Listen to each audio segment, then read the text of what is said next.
Привет, друзья! Меня зовут Юлия Гендина. Вы находитесь на моем канале в YouTube, посвященном интерьерному вязанию. Мы продолжаем уроки по мозаичному вязанию крючком. И в этом уроке я хочу с вами изучить вот такой вот квадрат. Это центровая мозаика. Это значит, что мы вяжем из центра и дальше постепенно расширяем квадрат по периметру. Мы с вами уже изучали центровую мозаику. Если вы пока технически в этом вопросе не подкованы, то в описании к этому видео я оставлю ссылку. Откройте ее, пожалуйста, и свяжите там вместе со мной. Мы вязали с вами звезду. Это очень простой узор. Как вы можете заметить, это же звезда в основе этого квадрата. Вот ее начало. В том видео вы просто поймете технически, с чего начинать и как вообще вывязываются мозаичные узоры. Что мы видим здесь? Здесь я хотела уложить именно по углам рисунок, чтобы он визуально смотрелся как единое и цельное полотно, чтобы не было четкого разделения вот на такие вот 4 сектора. И мне это удалось. Как вы видите, вот этот вот элемент, вот это вот загогулина или завиток, он смотрится очень гармонично, несмотря на то, что мы вяжем, повторю, из центра, и вообще-то вот этой линии должны были бы разделять рисунок. Но он у нас не разделен, а очень гармонично вписан. А в описании к видео, как обычно, вы найдете схему к этому узору, и вы удивитесь, что схема на самом деле гораздо больше, чем этот элемент.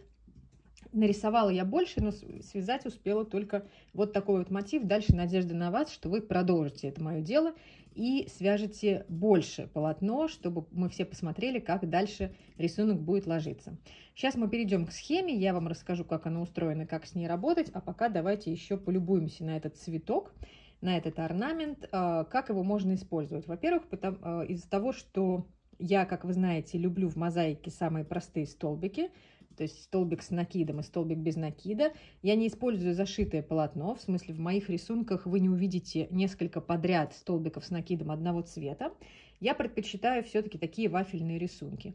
Они, мне кажется, более объемными, они получаются большего размера, что позволяет сразу такой мотив использовать, например, для наволочки на подушку. Поскольку мы с вами изучали цветочную геометрию с центра уже, и вот второй такой большой мотив из центра, я думаю, что я цветочную геометрию и этот цветок просто сошью, и у меня будет одна вот такая вот двухсторонняя подушка. Кроме того, такой мотив можно продолжать дальше по схеме, которую вы найдете в описании, и превратить это в большой плед или в ковер. Ну и, конечно, это может быть самостоятельным элементом пледа, если вы не ленитесь сшивать потом эти элементы. То есть можно связать такие большие квадраты. Они могут быть разные по рисунку, могут быть такие. И сделать один большой плед из таких элементов. Или же вы можете переложить эту схему в горизонтальное вязание, не в центровое, и тогда уже вязать плед по прямой.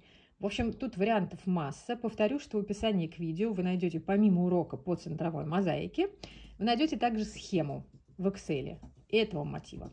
Давайте теперь посмотрим поближе на эту схему, как она устроена и как с ней работать. Как я и говорила, вот схема. Вот посмотрите, что от этой схемы у меня связано. Сейчас я вам скажу, докуда. Вот так, если мы расположим. Вот я связала вот до сюда. При этом вот этого элемента, вот этих ножек у меня здесь нет. Они должны быть уже вот здесь вот. Просто я дорисовала вот эти элементы уже сегодня с утра. Вот, поэтому можно вязать без них, как я, можно вязать уже с ними, и получится вот здесь еще такие цветочки. Мне кажется, будет очень красиво. Вот они, эти завитки. Вот они, соответственно, со всех сторон. И дальше я нарисовала такой же завиток, но в обратную сторону. Тоже будет интересно посмотреть, как он будет выглядеть в полотне. Итак, как работает со схемой. Тут все стандартно. Мы с вами несколько раз уже в предыдущих уроках все это проходили. Поскольку это центровая схема, мы вяжем из центра, все 4 сектора одинаковые, поэтому я на центровых схемах показываю вам только один из секторов. Как обычно, номера рядов у нас идут по диагонали. Начинаем все с нулевого ряда. Нулевой ряд — это волшебное кольцо. То же самое, как мы делали с вами в звезде. Повторю, что урок по звезде у нас в описании к этому видео.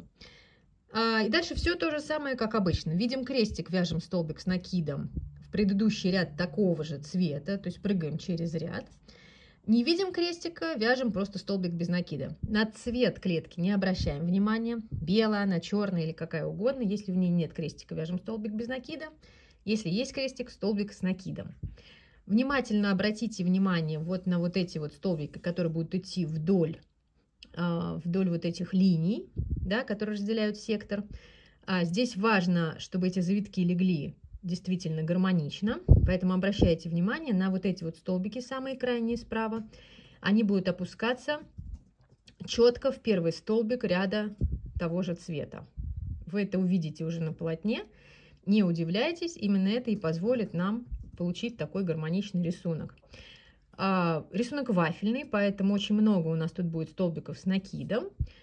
Больше гораздо, чем столбиков без накида. Но это нам и даст в итоге такой вот красивый, объемный вафельный рисунок. В принципе, я думаю, что предыдущие мои уроки вам уже сформировали представление по мозаике, поэтому вопросов у вас уже возникнуть не должно.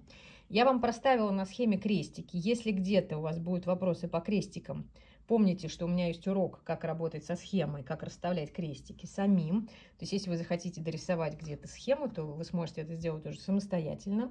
Ну и, как обычно, я буду рада любым вашим вопросам, любым комментариям. Получилось, не получилось.